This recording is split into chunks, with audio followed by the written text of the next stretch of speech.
हाय दोस्तों, इस वीडियो द्वारा मैं आपको प्री एनेस्थीसिया चेकअप यानी एनेस्थीसिया पूर्व जांच के बारे में जानकारी देना चाहती हूँ। तो एनेस्थीसिया पूर्व जांच क्या होती है? आप जब भी किसी ऑपरेशन के लिए पोस्टेड हो या आपका कोई ऑपरेशन होने वाला हो, तो आपको एनेस्थीसिया दिया जाना ज़रूरी है और वो देने वाले डॉक्टर को एनेस्थीसियोलॉजिस्ट कहते हैं।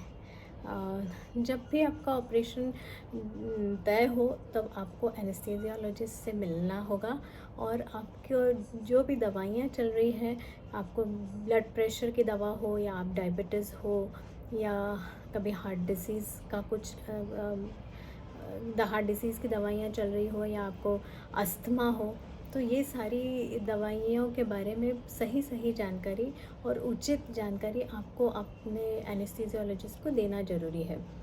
इसके अलावा इसके पहले आपका कोई ऑपरेशन हुआ हो या किसी और वजह से आप हॉस्पिटल में एडमिट हुए हों, तो ये भी जानकारी देना अत्यंत महत्वपूर्ण होता है, क्योंकि हर एक छोटी जानकारी से ही आपका प्लान ऑफ एनेस्थीसिया डिसाइड होता है।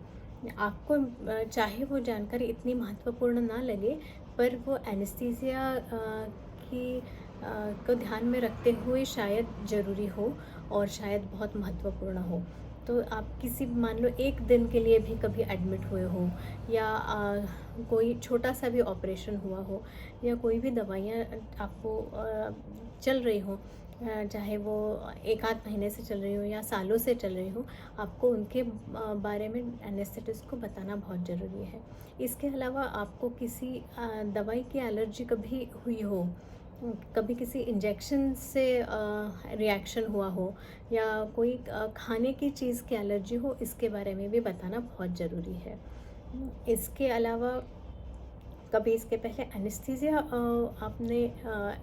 आपने लिया हो और उसमें कोई तकलीफ़ हुई हो, तो ये बताना तो बहुत ही ज़्यादा महत्वपूर्ण हो जाता है।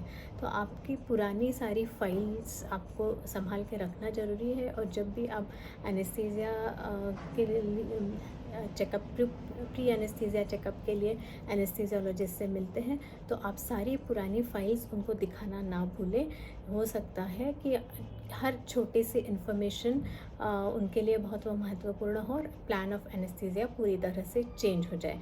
तो आपका ऑपरेशन जल्दी होना महत्वपूर्ण नहीं है, आपका ऑपरेशन सेफली होना बहुत महत्वपूर्ण है।